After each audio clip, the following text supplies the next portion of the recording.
నమస్తే, welcome to our channel. ప్రస్తుతం మనతో పాటు వనజ రామిశెట్టి గారు ఉన్నారు, వారితో మాట్లాడదాం. నమస్తే మ్యామ్. నమస్తే ప్రియా. మ్యామ్, అంటే దేవుడు భక్తి ఎంత ఉన్నా అది పక్కన పెట్టేస్తే ఒక ఇల్లాలు కానీ లేకపోతే ఒక ఇంట్లో మనుషులు కానీ పాటించాల్సిన కొన్ని పద్ధతులు అనేవి ఉన్నాయి అని అంటూ ఉన్నారు. సో డెఫినెట్ గా మనమైతే అవి పాటించాలి, పూర్వం నుంచే వస్తూ ఉన్నాయి. ఎందుకు అనేది దానికి రీజన్స్ కూడా చెప్తూ వచ్చారు పెద్దవాళ్ళు. అది మన అనుభవ పూర్వకంగా కూడా తెలుసుకుంటూ ఉన్నాం. బట్ స్టిల్ ఒక చిన్న విషయమే, కానీ ప్రతి ఒక్కళ్ళలో ఉండే డౌట్ ఏంటంటే ఉదయం లేవగానే ఇల్లు ఊడ్చుకోవడం అనేది ఉంటుంది. ఇల్లు చిమ్ముకోవడం అని అంటారు, లేకపోతే క్లీన్ చేసుకోవడం అంటారు, ఏదో ఒకటి. రైట్? అది స్నానం చేసి చెయ్యాలి, లేకపోతే దోషం, లేకపోతే తప్పు, డెఫినెట్ గా ఏదో ఒక రీజన్ ఉండే ఉంటుంది. కానీ అది నిజంగా స్నానం చేసే ఈ పని ఇల్లు ఊడ్చడం అనేది చెయ్యాలని అంటారా? ఏంటి దాని వెనకాలన్న ఆంతర్యం ఏంటి? ఓకే, మామూలుగా మనం స్నానం చేసి ఇల్లు ఊడ్చాలి అన్న కాన్సెప్ట్ ఓకే, ఫైన్. మళ్ళీ పూజ గదిలోకి వెళ్ళేటప్పుడు పాస్ ఇల్లు ఊడ్చి మళ్ళీ పూజ గదిలోకి వెళ్ళాలంటే మళ్ళీ స్నానం చేసుకుంటామా కదా? చాలా మంది ఏంటంటే పూజ గదిలోకి వెళ్లే ముందే స్నానం చేసుకుని అప్పుడే ఫ్రెష్ గా మనం మడి ఆచారాలు ఉన్న వాళ్ళు ఉంటారు. ఉతికిన బట్టలు కట్టుకుని పూజ గదిలోకి వెళ్ళి స్నానం చేసి వెంటనే ఉతికిన బట్టలు అలా ఏమి అంటుకోకుండా అలా వెళ్తారు. అండ్ అది పద్ధతి కూడా. మనం పూజ గదిలోకి వెళ్తున్నాం అంటే అన్ని ముట్టేసుకుని అంటేసుకుని దాని తర్వాత వెళ్ళి పూజలు చేయం, ఎవరం చేయం, మన కల్చర్లో అయితే చేయం. అయితే ఈ ఇల్లు ఊడవడం అనేది ఏంటంటే పాతకాలం నుంచి వస్తుంది. పొద్దున్న లేవగానే ఫస్ట్ ఇంటి ఇల్లాలు ఏం చేస్తుంది అంటే ఫస్ట్ వాకిలి ఊడ్చి కల్లాపు జల్లి ముగ్గులు పెట్టేసి ఇల్లంతా క్లీన్ చేసేసి దాని తర్వాత యాక్చువల్గా పూజలు అన్నవి మగవాళ్ళు చేసుకోవాల్సినవి, నెంబర్ 1 థింగ్. అయితే ఆడవాళ్ళు ఏం చేస్తారంటే వాళ్ళకి హెల్ప్ చేస్తారు. ఓకే, ఇక్కడ చాలా మంది ఈ మధ్య మాట్లాడుతున్నారు, ఆడవాళ్ళు స్నానం చేసే చెయ్యాలా, మాకు కుదరదు కదా, అట్లా అడుగుతూనే ఉన్నారు. మెసేజెస్ కూడా ఏదో పంపిస్తూ ఉంటారు. ఫస్ట్ పూజ ఇంట్లో ఉన్న ఇంటి పెద్ద ఎవరైతే ఉంటారో మగవాళ్ళు చేయాల్సిన పని పూజ అనమాట. వాళ్ళే వెళ్ళి వాళ్ళే దీపారాధన, అభిషేకాలు అవన్నీ వాళ్ళు చేయాల్సింది. ఆడవాళ్ళు వాళ్ళకి కావాల్సినవన్నీ సెట్ చేసేసి అన్ని అందిస్తూ ఉంటారనమాట. అది నెంబర్ 1.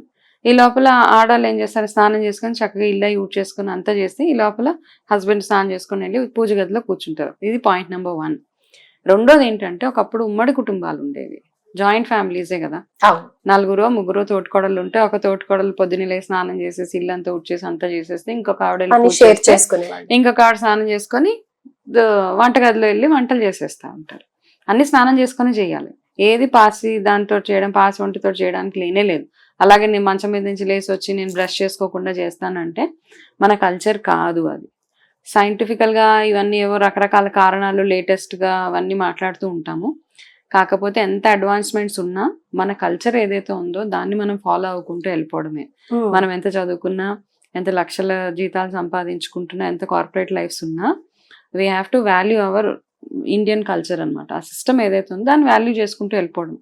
ఎవడొచ్చాడు ఎవడు చూసాడు అట్లా అంటూ ఉంటారు. ఎవరైతే బిలీవ్ చేయరో ఇట్స్ ఓకే. కాకపోతే స్నానము చేసి ఇల్లు ఉట్టడము, మళ్ళీ స్నానం చేసి పూజ గదిలోకి వెళ్ళడం కష్టం కాబట్టి నిద్ర లేవగానే అట్లీస్ట్ బేసిక్గా కొంచెం కాళ్ళు చేతులు అలా కడుక్కొని ఇల్లంతా క్లీన్ చేసుకున్న తర్వాత మీరు స్నానం అవి చేసుకొని దేవుడి గదిలోకి వెళ్తే అట్లా అట్లీస్ట్ చిన్న అడ్జస్ట్మెంట్. అది జాయింట్ ఫ్యామిలీ ఉందంటే ఒక్కొక్కరు ఒక్కొక్క పని షేర్ చేసుకోవచ్చు, that is well and good. లేదు మీకు ఎవరైనా హెల్ప్ అంత పొద్దున్నే వస్తారంటే వాళ్ళు ఇల్లు అన్ని చిమ్మేసిన తర్వాత మీరు పూజ గదిలోకి వెళ్ళొచ్చు. సో ఇవన్నీ ఆప్షన్స్ ఉన్నాయి. బట్ నన్ను అడిగితే అంటే ఇంటి పెద్ద మగవాళ్ళు ఎవరైతే ఉన్నారో వాళ్ళు పూజ చేయాలి, ఆడవాళ్ళు మాత్రం హెల్ప్ చేయాలి వాళ్ళకి. ఓకే, కాబట్టి ఈ సింపుల్ థింగ్స్ మనం మైండ్ లో పెట్టుకుంటే దాని గురించి ఏం స్టక్ అయిపోక్కర్లేదు, మనం చేసే పూజలు ఆపేసుకోక్కర్లేదు, దాని గురించి ఏం టెన్షన్ పడక్కర్లేదు. సో బేసిక్ ప్రొసీజర్ ఇదనమాట. ఓకే. అండ్ అది కాకుండా ఇప్పుడు మనం మార్నింగ్ ఒక్కసారి ఊడవం కదా, ఈవినింగ్ అయ్యాక కూడా పాచికసు అని చెప్పేసి ఈవినింగ్ కూడా ఊడ్చేస్తారు. And at the same time ఎందుకంటే నెక్స్ట్ డేకి కొంచెం నీట్ గా ఉంటుంది. అండ్ ఈవినింగ్ కూడా దీపారాధన చేస్తాం కాబట్టి పాజిటివ్ గా ఇంట్లో ఎవరెవరు వచ్చి వెళ్తారో ఏంటో అన్న ఉద్దేశంలో ఈవినింగ్ కూడా చేసుకుంటాం. కాబట్టి మార్నింగ్ కి అంత మనం అడ్జస్ట్మెంట్స్ చేసి మొత్తం అన్ని ముట్టుకొని చేయాల్సిన అవసరం ఉండదు. మన వెసులుబాటుని బట్టి మనం చేసుకోవచ్చు. అవునవును, ఈవినింగ్ కూడా అసలు యాక్చువల్గా 2 పూటలు ఉడ్చుకుంటారు ఇల్లు. చాలా మంది ఒక పూట ఒక పూట కాదు 2 పూటలు చక్కగా ఉడ్చుకోవచ్చు ఇల్లు. మీకు ఓపిక ఉంటే mop దీపారాధన చేసుకోవచ్చు. mostly రెండు దీపారాధన పూటలు 2 చేసుకుంటాం పూటలే కాబట్టి చేస్తాం కదా. మార్నింగ్ అయితే ఎలాబరేట్ గా కొంచెం ఎక్కువసేపు ఉంటుంది పూజ. ఎక్కువసేపు చేసుకుంటాం. సాయంత్రం జస్ట్ దీపారాధన కొంచెం అమ్మవారికి హారతి ఇచ్చేసి భగవంతుడికి వచ్చేస్తాం. కాబట్టి ఇట్లాంటివన్నీ ఎక్కువ ఆలోచించదు. మెయిన్ ఇంపార్టెంట్ గా మన మైండ్ క్లియర్ గా ఉండాలి, పూజ చేయాలన్న ఇంట్రెస్ట్ మనకు ఉండాలి, ఇంటి శుభ్రం వంటి శుభ్రం అన్ని ఉండాలి పూజ చేయాలంటే. కాబట్టి అవి మీరు ఎట్లా అడ్జస్ట్ చేసుకుంటారు, ఇంట్లో ఆడపిల్లలకి పని చెప్పము, మా పిల్లలు చేయరండి అట్లా కాదు. ఒక్కొక్కరు ఒక్కొక్క పని డివైడ్ చేసుకుంటూ ఉంటేనే మనము ఈ పూజలు అవన్నీ చక్కగా పీస్ఫుల్ గా చేసుకోగలుగుతాం అంతే. అండ్ ఇంకోటి రెగ్యులర్ గా చేస్తుంటే అదే అలవాటు అయిపోతుంది, అలవాటు దానికి అయిపోతుంది. తగ్గట్టు మనం అడ్జస్ట్ అవును, అయిపోతాం, ఆ అవును. చాదస్తం అనేది వచ్చేస్తూ ఉంటుంది కదా. చాదస్తం అనొద్దు, అంటే we are getting into a discipline అంతే. ఎగ్జాక్ట్లీ. అంతకు మించి ఏం లేదు అక్కడ. ఇంకా అందుకే కదా మీరు అక్కడ ఉన్నారు, నేను ఇక్కడ అంతే. ఉన్నాను. రైట్. సో చాదస్తం కాదు, ఎగ్జాక్ట్లీ అంతే. Discipline. చాదస్తం అనడానికి లేదులే. చాలా మంది అంటారు అబ్బా ఎంత చాదస్తమో, చేతులు కడుక్కొనే ముట్టుకుంటది, స్నానం చేసే ముట్టుకుంటది. Discipline Discipline. అన్నమాట అంతే. నా కోసం నేను క్రియేట్ చేసుకున్న డిసిప్లిన్ అది, అంతకు మించి ఏం లేదు అది. ఇల్లు ఊడవడం అని మీరు పూజా గదిలోకి వెళ్ళడం అందరు మడి కట్టుకొని వెళ్తారా అని అనేసి అన్నారు కదా, దీని గురించి చెప్పండి. అసలు మడి కట్టుకోవడం ఏంటి, కట్టుకోకపోవడం ఏంటి? మడి అంటే కొంతమందికి ఆచారం ఉంటుంది, మడి ఆచారం. అది లేని వాళ్ళు ఓకే, అదే వాళ్ళ ఫ్యామిలీ ఆచారం ఎట్లా అయితే ఉందో దాన్నే ఫాలో అవ్వకుంటే వెళ్ళిపోవడం. అంటే ఎక్కడ ఏది ముట్టుకోకుండా. ఎక్కడ అంటే మడి బేసిక్ గా ఏంటంటే నాకు తెలిసి వాళ్ళ బట్టలు వాళ్ళే ఉతుక్కుంటారు, పూజ గదిలోకి వెళ్ళే బట్టలు వాళ్ళే ఉతుక్కొని దానికి ఒక సెపరేట్ ప్లేస్ ఉంచి అక్కడ అవి ఆరబెట్టుకొని నెక్స్ట్ డే మళ్ళీ స్నానం చేసుకొని ఆ తడి బట్టలతో వెళ్ళి అవి తీసుకుని ఈ బట్టలు ఆరబెట్టేసి అట్లా పూజ గదిలోకి వెళ్ళేటప్పుడు పూజ చేసేటప్పుడు ఖచ్చితంగా మడిలోనే వెళ్ళే చాలా మంది ఉన్నారనమాట. అట్లా కొంతమందికి అట్లా లేదు, మామూలుగా స్నానం చేసుకొని మామూలుగా ఉతికిన బట్టలు వేసుకొని పూజ చేసేసుకుంటారు. ఎవరికైతే మడి అన్నది ఆచారంగా ఉంటుందో వాళ్ళు అది కంటిన్యూ చేసుకుంటూ వెళ్ళిపోవడమే అంతే. అయితే ఇక్కడ ఒకటి చెప్పండి, ఇప్పుడు మీరు స్నానం చేసి చేయకూడదు అనే పాయింట్ కి వస్తే మనకు కొంతమందికి పని మనిషి ఉంటూ ఉంటుంది, వాళ్ళు వచ్చే టైం వరకు మనం ఆగం, వంట స్టార్ట్ చేసేయాలి, లేకపోతే పూజ చేసుకోవాలి. వర్కింగ్ ఉమెన్ అయితే కొంచెం కష్టం. మీరు అన్నట్టుగా మగవాళ్ళు పెట్టాలి అంటే వాళ్ళు వెళ్ళే వరకు ఇవన్నీ చేసుకోవాలి. కాబట్టి ఉట్టి కిచెన్ వరకు కానీ లేకపోతే పూజా గది వరకు కానీ ఇలాంటి పనులు చేసుకొని స్టార్ట్ చేసేయచ్చు ఆ డేని. మనకి అంటే అట్లా చేసే వాళ్ళు ఉన్నారు.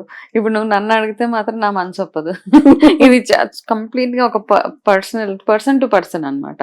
నన్ను అడిగితే ఇంటి శుభ్రం అంటే ఇల్లు మొత్తం శుభ్రంగా ఉండాలి. మన వాకిలి దగ్గర నుంచి మన పెరట్ గాని వాకిలి గాని ఇంటి గుమ్మాలు అన్ని శుభ్రంగా ఉంటేనే ఇంటి శుభ్రం కదా. ఏదో ఇక్కడ పూజ చేస్తానని ఆ ఒక్క ప్లేస్ లో క్లీన్ చేసేస్తే సరిపోదు.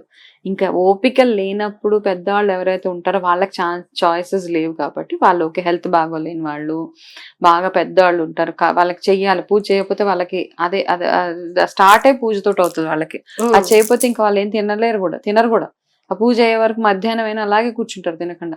అట్లాంటి వాళ్ళకి కొంచెం ఎక్సెప్షన్స్ తప్పిస్తే ఓపిక ఉన్న వాళ్ళు మాత్రం ఇల్లంతా శుభ్రం చేసుకుని దాని తర్వాత దేవుడి గదిలోకి వెళ్ళి చేసుకోవడం. మడి ఆచారాలు ఉన్న వాళ్ళు అది కంటిన్యూ చేయొచ్చు, లేని వాళ్ళు దాన్ని అనవసరంగా తెచ్చిపెట్టుకోకండి. మీ ఫ్యామిలీలో ఎలా అయితే ఉంటుందో అలాగే కంటిన్యూ చేయండి. బట్ అన్నిటికంటే ఇంపార్టెంట్ గా పూజ గదిలోకి వెళ్తున్నామంటే బేసిక్ గా మనం స్నానం చేసుకొని వెళ్ళడమే ఇంపార్టెంట్ అనమాట. ఏ టైంలో పూజ గదిలోకి వెళ్తేనా మీరు ఒళ్ళు శుభ్రం ఉంచుకొని వెళ్తే సరిపోతుంది.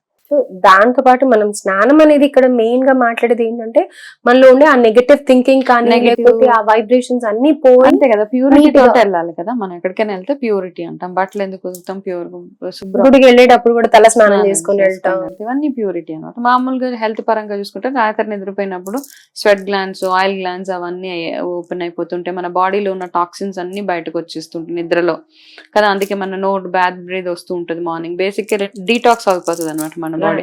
సో ఆ డీటాక్స్ అయిన స్వెట్ గ్లాండ్స్ ని, ఆయిల్ గ్లాండ్స్ ని అవన్నీ క్లీన్ చేయాలంటే మనం వెళ్ళి స్నానం చేసుకోవాలి.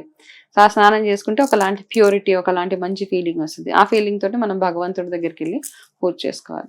సో అన్నిటికీ ఇంటర్లింక్డ్ అనమాట ప్రతి ఒక్కటి.